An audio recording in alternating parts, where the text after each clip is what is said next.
My interview with Howard continued with his experiences with Christ and the angels.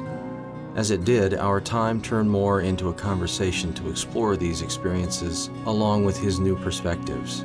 His time with Christ is endlessly fascinating and encouraging to me, and I wanted to get as much as I could cover with him. But it was apparent to me in editing this film that we were only scratching the surface.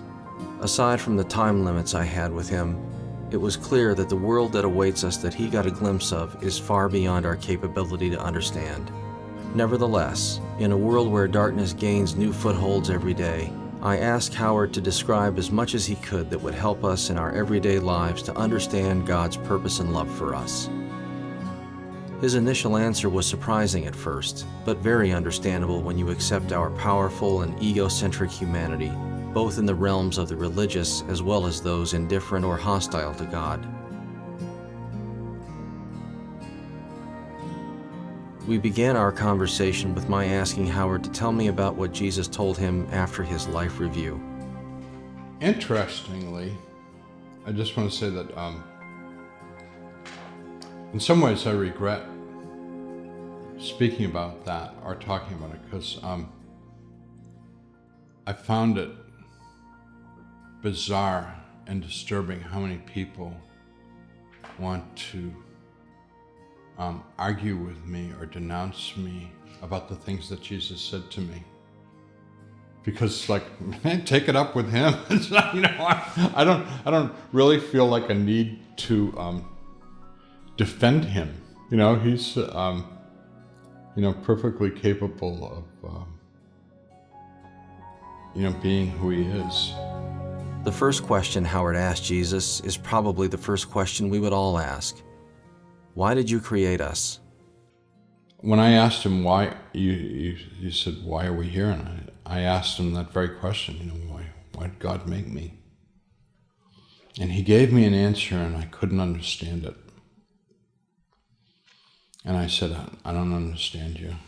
And he said, well, let me put it in a way that you can understand it. He said that the world is like God's garden, and God made you and everyone else to bloom in that garden and to be beautiful.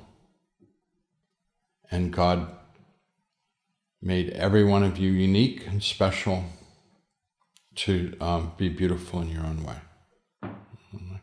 Okay, I understand that. I mean, that's simple enough. And another variation on that question, this is much later on in the conversation, when he told me that I had to come back to the world and I was trying to convince him not to send me back to this world. I asked him, what would I do if I came back to this world? And before he had a chance to answer, I said, I'm an artist and I would like to build you a shrine. If I were to come back to the world, I'd like to build a shrine. And I said, I'd make this shrine so big and beautiful and bizarre that people would come from all over the world out of curiosity to see what it was about. And what they would find was, it would be about you. And then that would make them think about you. And that's what I would like to do if he came back. And he said, I'd rather you didn't do that. And I said, what?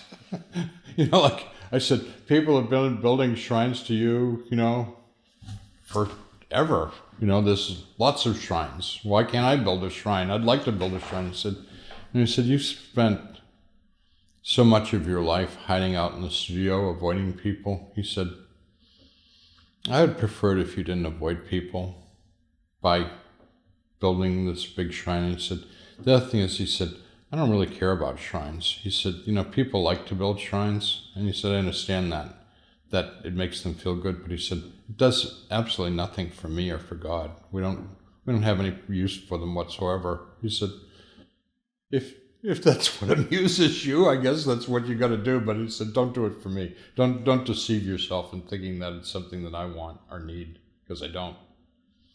I'm like, okay, well, you shot down my idea. What's your idea of what would I do?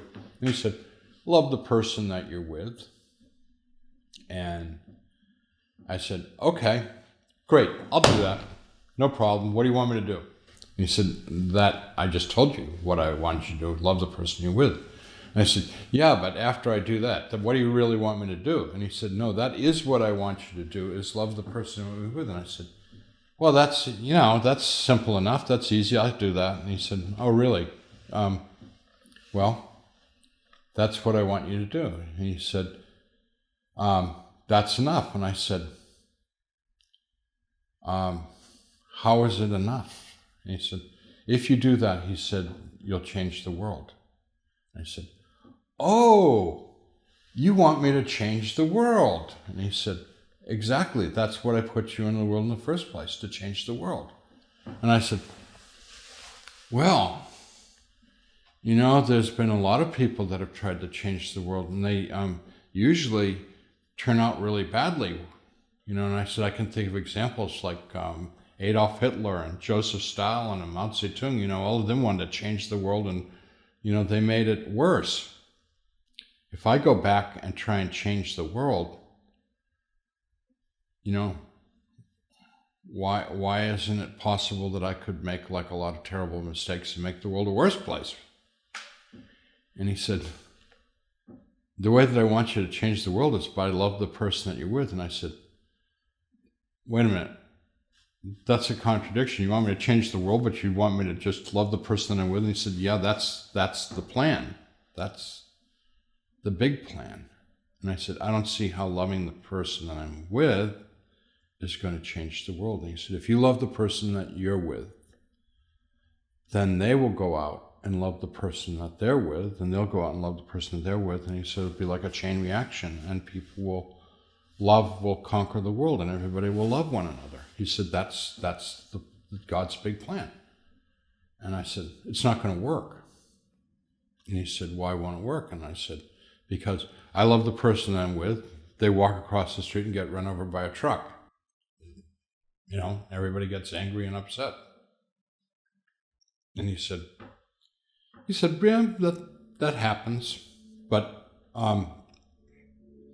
it's really God's plan, and nothing's going to stop it. It's going to happen.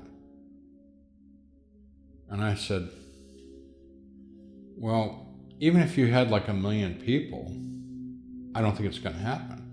And he said, there's more than 1 million people in the plan. He said, there's a lot of people in the plan. And I said, well, from what I know of the world, you don't have enough. And he said, well, actually, we have all the angels are in the plan. And he said, there's a lot of them. There's more angels than there are people in the world. And I said, so the angels are doing this? And he said, there's millions of people, there's all the angels, and there's God. He said, it's inevitable. The plan is going to happen. And I said, if that's your plan, I'll do it, but I just don't really see much hope for it. And he said, well, because you just don't really know enough to see how it's going to happen. Okay. So my solution to everything is to love one another. And when I read the Bible and found out that that was written in the Bible as Jesus' commandment, love one another. This is my commandment, that you love one another. And he said the same thing in other places, in other ways, but basically that's the program. I have tried to be part of that program. So I personally have no big plan other than to be loving. The only fly in the ointment is that I thought it was going to be easy, and it turns out to be the hardest thing that I've ever done, because it sounds so simple, but it's really difficult. It's easy. It's like easy for me to love my mother because she was a really nice woman and she was a very loving woman. So not hard to love someone who's really good and really loving. But what do you do with someone who's difficult or actually really nasty? Those are hard people to love. And what does it mean to love someone? I mean, sometimes to love someone means you need to incarcerate them. Yeah. And that's not like a lot of fun. Sometimes loving someone means you have to put as much distance between them and you as possible and tell them to never call you. That's not a lot of fun. I mean, it's loving people is sounds so simple, but it's very difficult. As Howard explained this, I relate an experience I had in a recent trip to Thailand. My daughter came with me on this trip, and one afternoon we were watching a parade of Buddhist monks in a religious celebration near the reputed walking streets of the city where we were staying. Alongside us were other people, many consisting of prostitutes who were watching and participating in the blessings that came from the monks in the parade. A loud-mouthed and vulgar European man was skirting around being terribly verbally abusive to these women who he was trying to manipulate to go with him. His candor and treatment of these women was truly sick and disturbing. Not wanting to leave my daughter unattended, I still lamented what I could possibly do or say to make even a dent in this individual's consciousness of his own evil pursuits. It was a frustrating conclusion that there was really nothing I could do or say to divert his path. But Howard gave me his response of what a truly loving thing to do for this individual may have been. The thing he needed most was to be stopped for his own good. But probably, a real act of love might have been to take a aluminum baseball bat and break his shins. I thought about taking him in a back alley and explaining the facts of life to him. Yeah. One of the things that Howard mentioned in his book is that God gives us all the life we need. This is not to say that our life here is all we need. It may well be very incomplete. But Howard relays that we have so much more awaiting us. There are not two realms of heaven and earth, and when we die, we are done learning and in some sort of soulful retirement. And if more life awaits us, could that mean reincarnation for us, perhaps on this earth? I don't believe in reincarnation. I believe that God will give us lots of life and experiences beyond this world, but the idea of coming back to this world is absolutely not, according to what Jesus told me, it's just not an option at all, because this world is one of the lowest grades of spiritual development in the universe. And would you send someone back to daycare over and over and over again? I mean, this is, there's a universe full of life, heaven's full of learning, and as we progress in our spiritual growth, there's lots of things to do, lots of places to go, lots of things to learn. And the whole idea of people coming back as beetles and cows and dogs and cats, and it's all silly. It's just absolute nonsense, and it's not happening. I wanted to explore this more with him, and I was glad to hear that he was receptive to talking about it. I have had personal experiences that suggest that reincarnation has happened, and there are overwhelming numbers of stories that are credible and compelling, especially with children, that perhaps some of us have come back to live here again. Howard has experienced this himself. His answer leads into an amazing future that God revealed to him of being able to share lives with others, on this world and throughout the universe with other realities. The universe is teeming with life, and there are other universes and dimensions he was shown that are beyond our comprehension. Someday, humanity will share in it all. Consciousness is permeable, and so that we, all of us, can pick up on and sometimes acquire bits and pieces of other consciousness. Like I have a very vivid memory of a short time of a little Jewish girl during World War II in a concentration camp. And I don't know why I have this memory of her, but I mean, when I say of her, it's like I remember what she experienced. But I by no means believe I was ever her, but somehow I picked up that.